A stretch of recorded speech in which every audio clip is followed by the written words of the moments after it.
Armed Forces, His Excellency John Dramani Mahama, to deliver the 68th Independence Anniversary Address.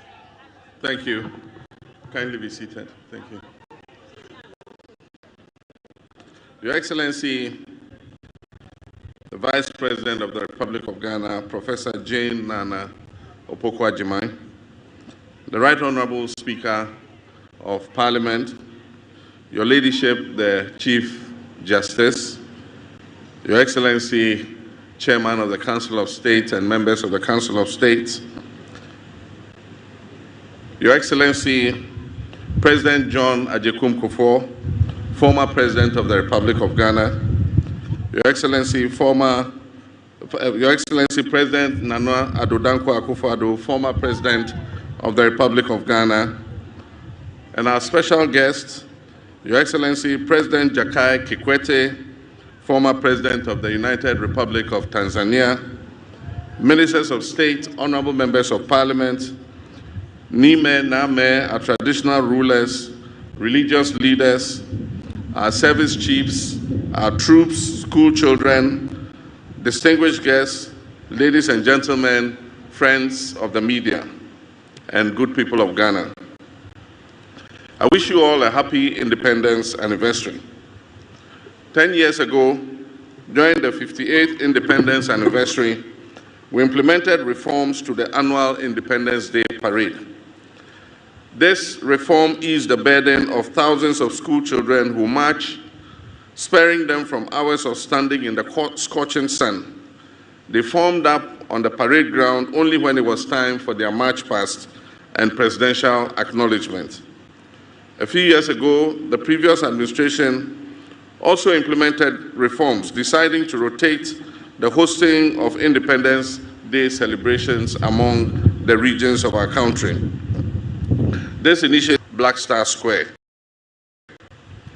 This is necessary considering the economic crisis our nation is currently experiencing. Large-scale celebrations often come with significant logistical, security, and infrastructure costs, which strain the national budget. By reducing the scale of the event, we wish to demonstrate a commitment to fiscal responsibility and the efficient use of our limited resources. Fiscal prudence has become imperative for navigating the severe economic crisis that has recently confronted our country. The state spent 15 million Ghana and spent 13.7 million cedis on the previous year's celebration in Ho, in the Volta region. This year, we received estimates of at least 20 million Ghana cedis for holding the event at the Independence Square on the same scale as the previous years. In a year when we are calling on all to sacrifice, including workers who have graciously accepted to spend that kind of money on a few hours of celebration. Today's event would save us 95% of the estimated cost of the event. Nonetheless, this scaled-down celebration does not diminish the importance and significance of this occasion in any way. Ghana's independence is the single most important event in our history, as it sets out us on the path of nationhood. It is even more significant because it lit the flame of independence in sub-Saharan Africa by inspiring other countries yoked to colonial exploitation to seek independence and self-determination. This day must therefore always be commemorated, but when reality calls for a different approach, we must heed it and act accordingly. Moreover, hosting the celebration here at the Presidency preserves the symbolic essence of Independence Day while demystifying the seats of government. Fellow compatriots, Independence Day celebrations serve as an opportunity for us to remember our nation's struggle for freedom and to honor the sacrifices of our forebears who led that struggle for self-rule. It reinforces our national identity, our unity and patriotism, while offering a moment for reflection on our progress and the challenges ahead. It presents an opportunity for us to recount our history, picking the lessons it teaches, and thereby forging a new path for progress and development. Osagyefo Dr. Kwame Nkrumah, the founder of our nation, envisioned an industrialized, self-reliant Ghana, whose citizens have the highest standard of economic life and the greatest sense of self-esteem rooted in patriotism and Pan-African unity. But on February 24, 1966, a joint military and police coup d'etat shattered that dream, plunging Ghana into decades of instability and military takeovers. The verdict of history is now loud and clear.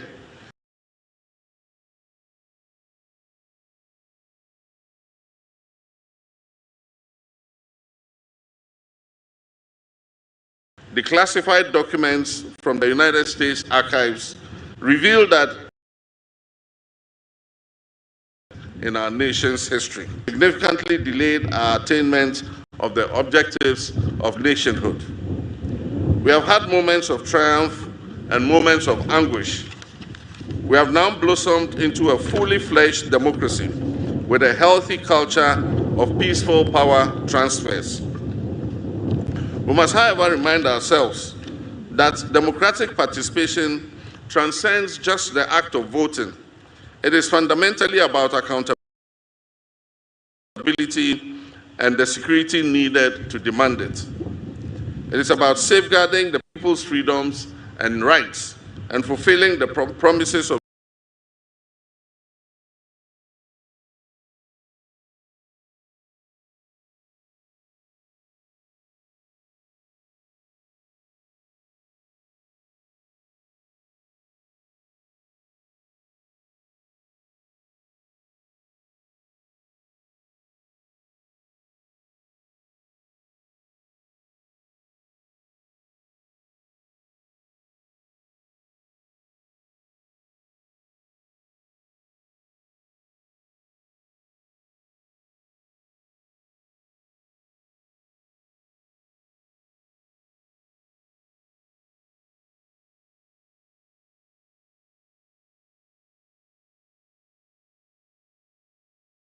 socio-economic prosperity, agriculture and food security, infrastructure and urban development, and the role of science, technology, and innovation.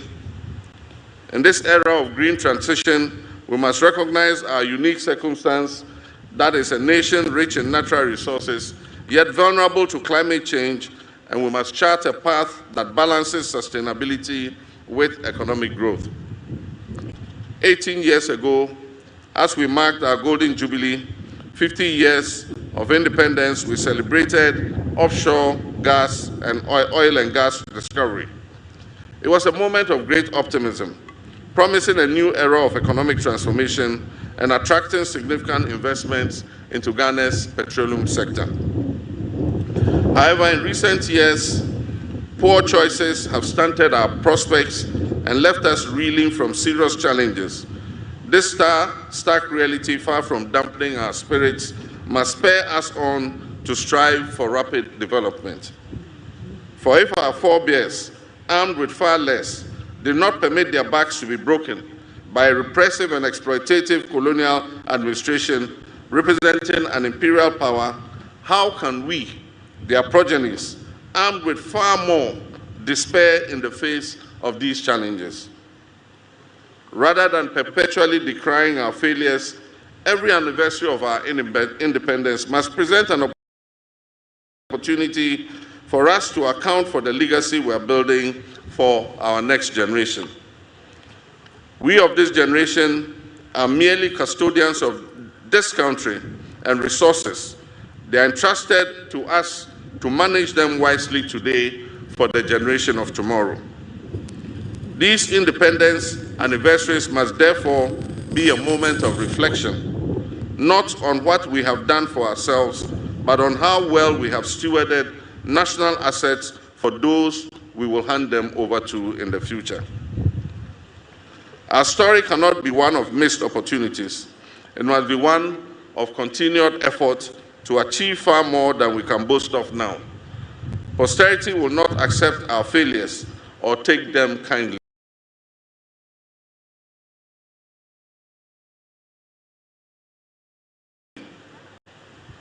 As President, I'm committed to dealing in currently, while safeguarding our future. Discussions about our independence often highlight our reliance on imports, on donor aid, and IMF bailouts as signs of continued dependence. This reminder is repeated so often that while undeniably real, it risks becoming a cliché. Yet the entire efficacy of this reminder lies not in just repeating it, but in our willingness to take decisive action. Actions that will break the chain of dependency, not just the empty rhetoric of an Africa that is beyond aid. Proclaiming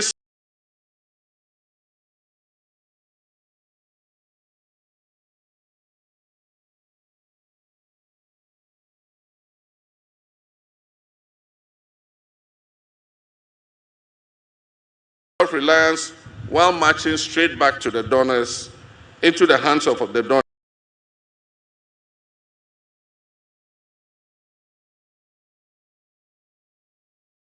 agencies, begging both. This administration is working to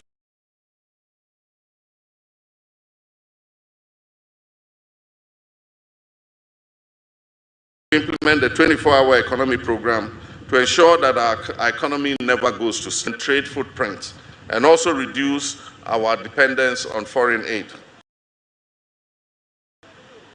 The US dollar $10 billion Big Push initiative will also modernize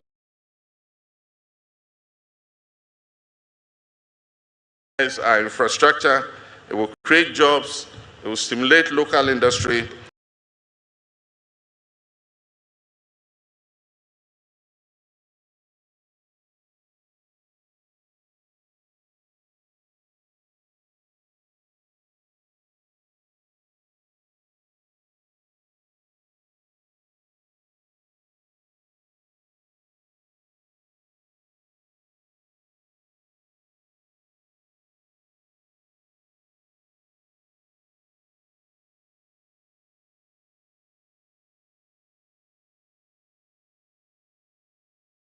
ensuring the way to farm, poultry farm to table initiative, otherwise referred to as Nkukong Kitinkiti program, will boost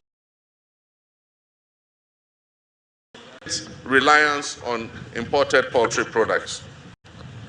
The success of these policies depend on active citizen participation, particularly from our young people, and agribusiness opportunities.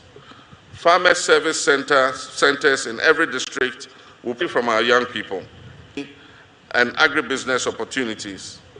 Farmer service centers in every district will provide access to mechanization services, quality seeds and fertilizer to boost local food production. My brothers and sisters, this is a defining moment, but policies alone, no matter how well couched and no matter how well intentioned, will not change our reality. Action will change that reality.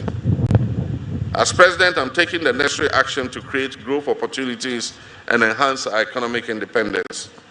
Young Ghanaians must step up to the plate, seize these opportunities, and contribute to building a self-sufficient nation. Ghana's economic future is in your hands. Fellow Ghanaians, the 1992 Constitution has provided, however, like any enduring legal and political framework, it has flaws and loopholes. Recognizing the need for refinement, the late President John Evans Atta Mills initiated a constitutional review process in 2010, leading to the establishment of the Constitutional Review Commission. The previous administration of Nana Dankwa Akufo-Addo also undertook some constitutional review.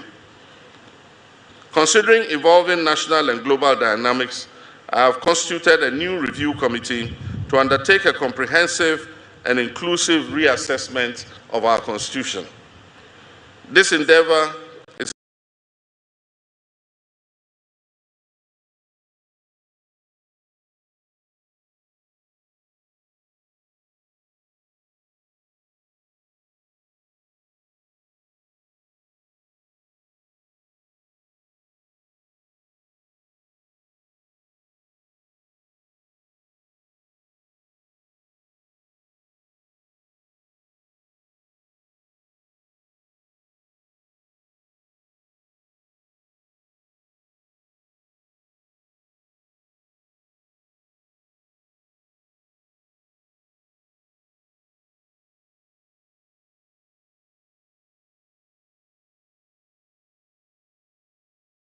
essential as the strength of our democracy, the integrity of our constitutional.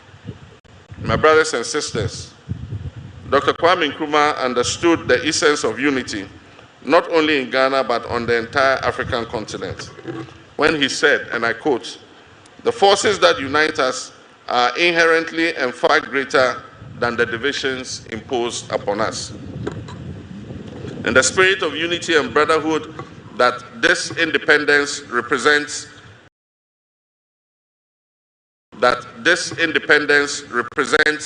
I wish to speak directly to you, my brothers and sisters, in Boko and everywhere, and brother, in whose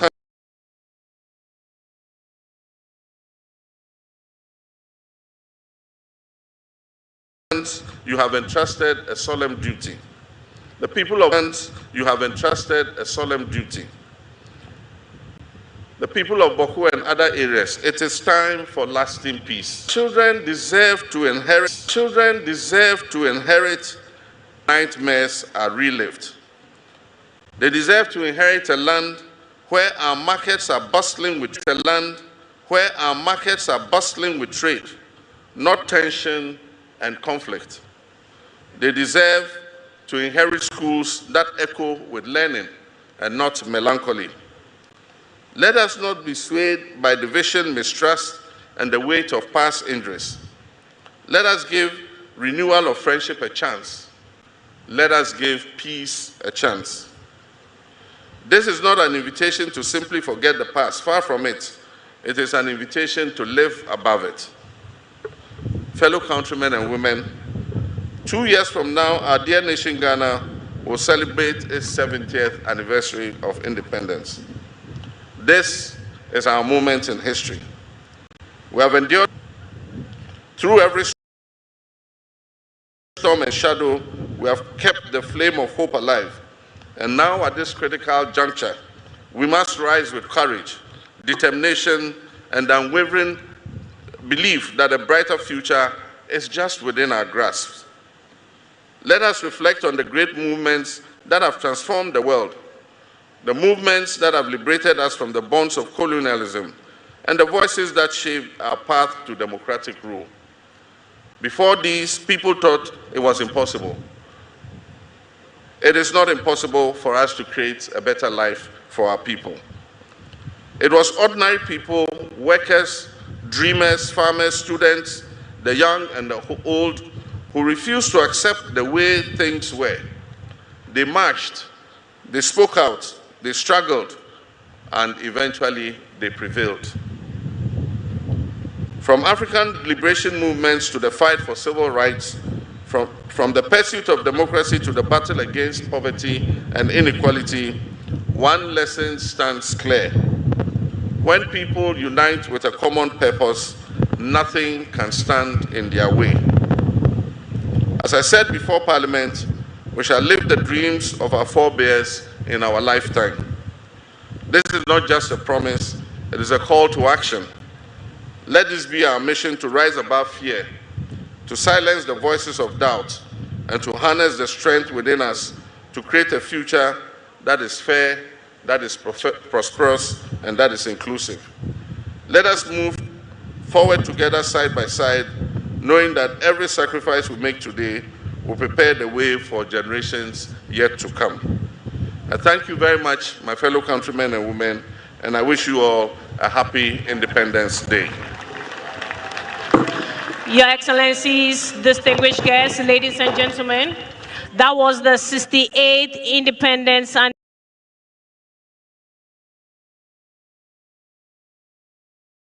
anniversary address by the President and Commander-in-Chief of the Ghana Armed Forces. Please be seated.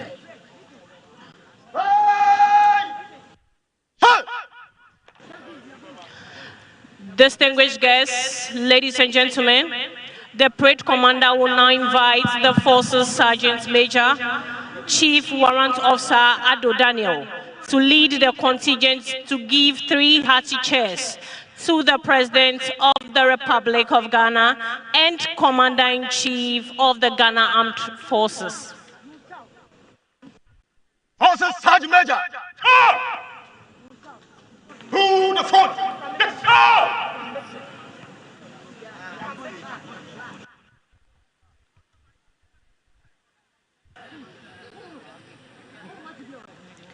Chief Warrant Officer Ado Daniel attended Nkwanta Secondary School in the Oti region of Ghana for his ordinary level certificate and Kumasi Polytechnic for Royal Society of Arts accounting option. He holds a higher national diploma in accounting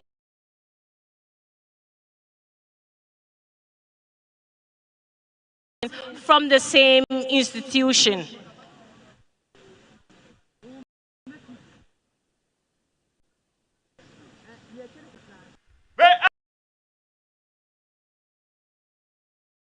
Have your permission to carry on with the year.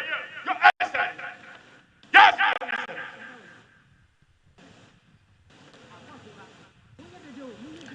Chief Warrant Officer Ado Daniel was awarded with the Long Service and Good Conduct Medal when he attained 15 years in the service with unblemished record.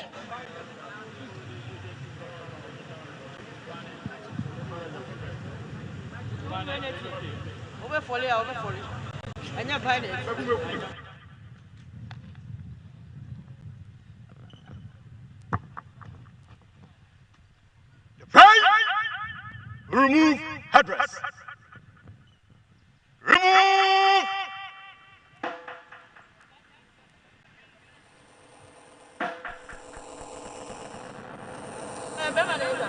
Three heavy cheers.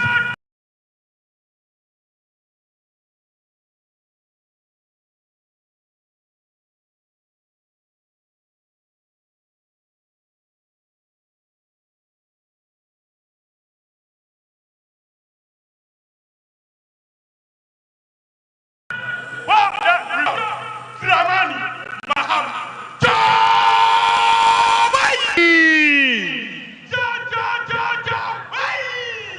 Yay! Hey! Yay!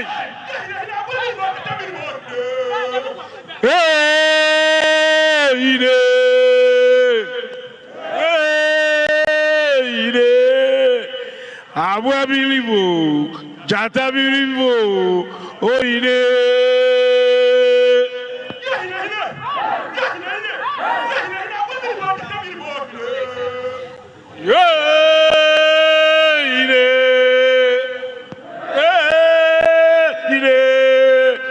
Abua bilibo, jata bilibo, oine.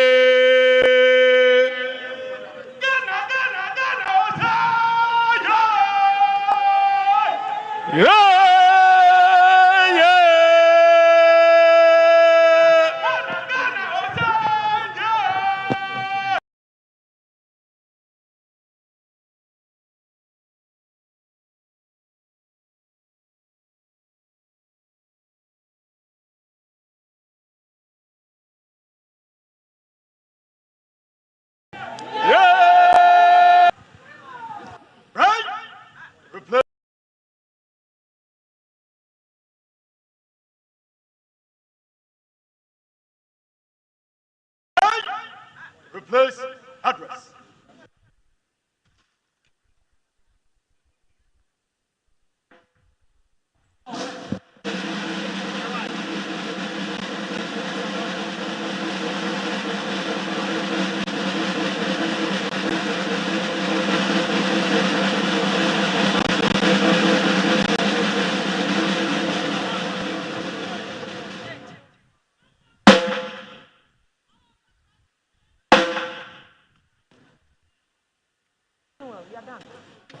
Your Excellencies, distinguished guests, ladies and gentlemen, that was the Forces Sergeant Major, Chief Warrant Officer Ado Daniel, leading the contingent to give 3 hearty cheers to the President of the Republic and Commander-in-Chief of the Ghana Armed Forces, His Excellency John Dramani Mahama.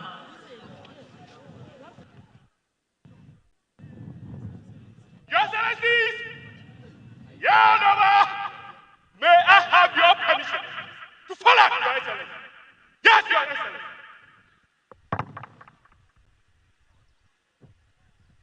Shall we please give him a round of applause?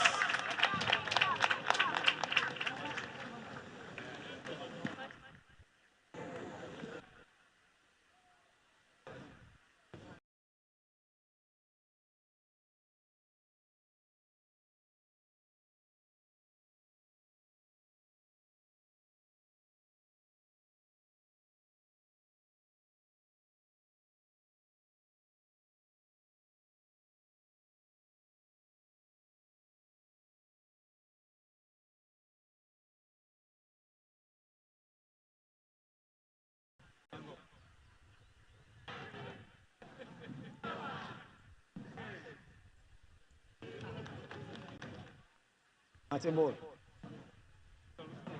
Done.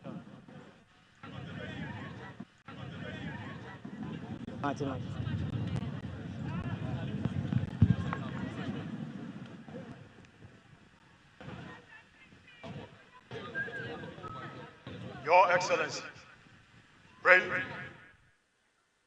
in march of the colors and the remainder of the parade. Your Excellency.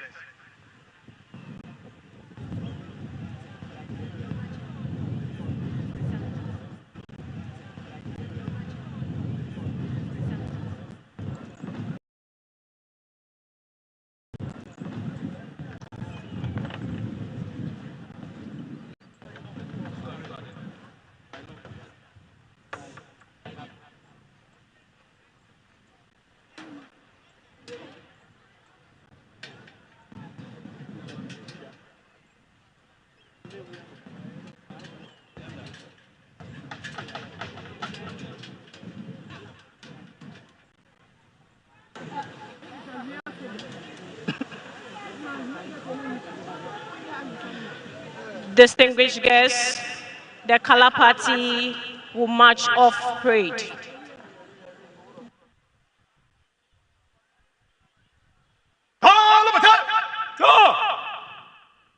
March of the colors. Hey! Present! Up!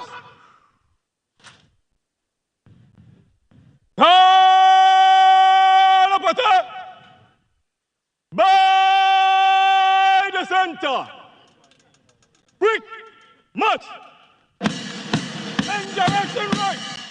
Right. Go.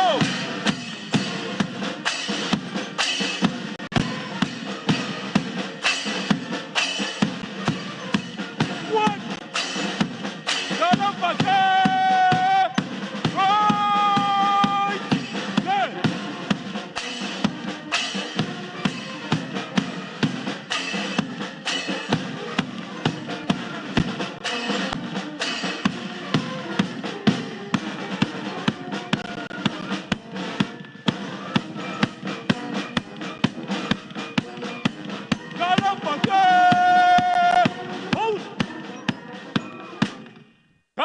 To advance, left, turn.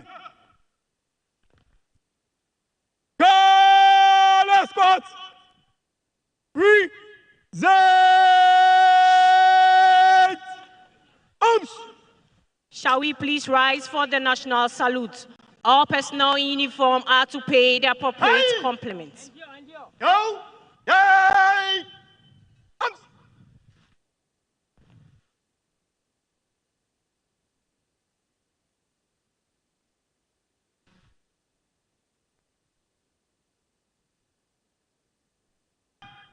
Arms!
Please be seated. I humbly request that we remain seated as our dignitaries take leave of us. The President will shake hands with the chiefs and other dignitaries before he leaves.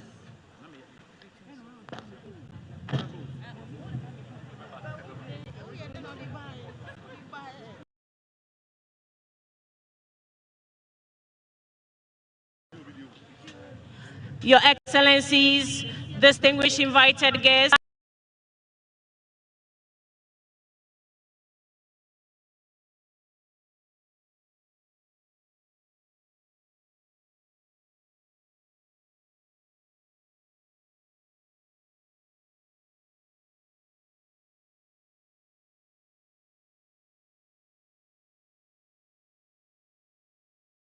to express our sincere appreciation to you all for your empathy.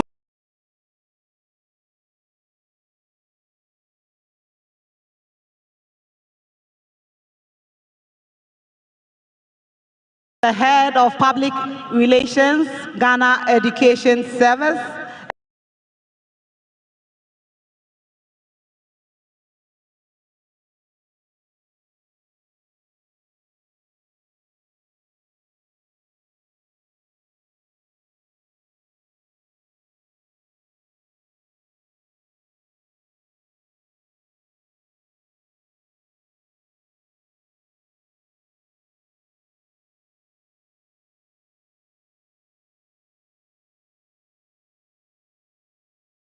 It's been an honor and humbling to be your MC. Decision is to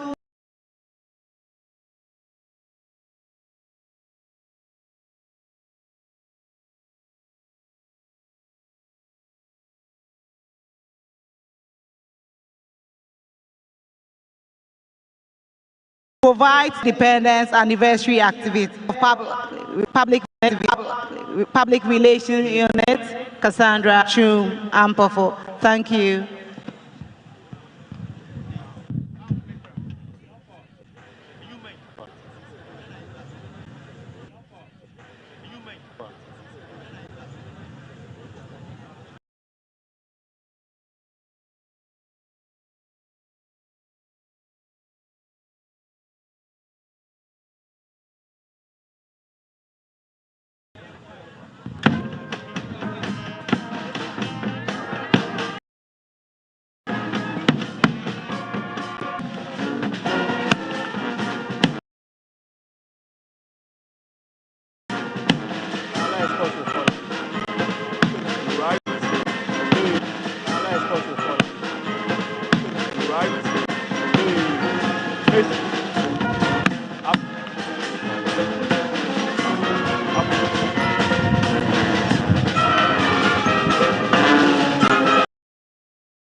Distinguished guests, ladies and gentlemen, please let's all be seated. The parade is not over yet. Please let's be seated. Thank you.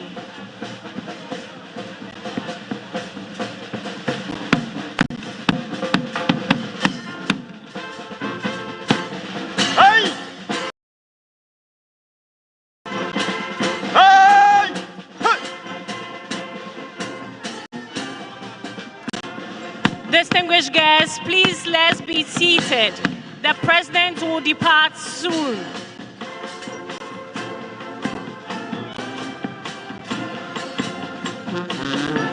Distinguished guests, ladies and gentlemen, please let's be seated.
and the event has come to an end. Quite a brief ceremony, something that was not the trend in times past. The president also did deliver the main address, a very short address in which he touched on various aspects of national life. The pictures you can see on your screen now has the president exiting the Jubilee House, now on the main stretch in front of the Jubilee House now. And in terms of the president's main address, he touched on a number of issues. And we know that since January 7, 2025, when John Dramani Mahama, His Excellency, took over, the focus of his speeches has centered around issues of the economy, which has been a major concern. He once again touched on the state of the economy, his commitment to dealing with the challenges he had said during the State of the Nation address. He also touched on the situation in Bawku as well, which he described as disturbing. We know that that has been an area that has been bedeviled with conflict over the past few years. I mean, once in a while, there's a bit of semblance of peace in the area, but this is renewed and it's resulted in loss of life. People have left the area as a result of this unending conflict. The president, in his address, did speak directly to the people of the area to urge on them the need to stick to peace and give peace a chance, and the commitment of government to dealing with that particular matter as well. And he also touched on constitutional review, which is also a very important aspect of national life over the last few years. Concerns have been raised about the need for our constitution to be modernized, to be amended, to reflect the changing times, and questions about whether there's too much power that has been given to the executive president, or it should be limited, should it be extended, what arms of government should be given what powers, among others. All those are matters that have engaged the attention of many in the last couple of years. And it's important to put across the theme for this particular celebration: reflect, review, and reset. And that is what the president promised even before winning the election, that he was on a drive to reset Ghana, and that is what he intends to do. I mean, many things have changed in the last couple of months. His pledge to deal with issues such as cutting down on the public expenditure, reducing the size of government. He had promised to limit the ministers to 60, among a host of other promises, have all engaged the attention of the president.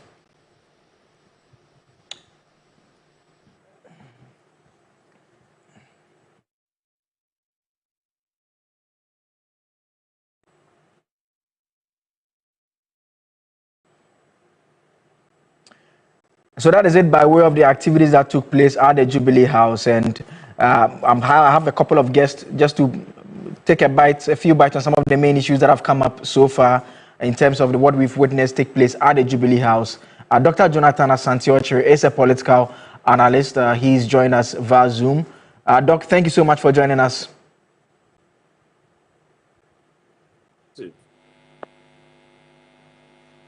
Good morning. I also have security analyst Richard Kumado also joining us via Zoom as well.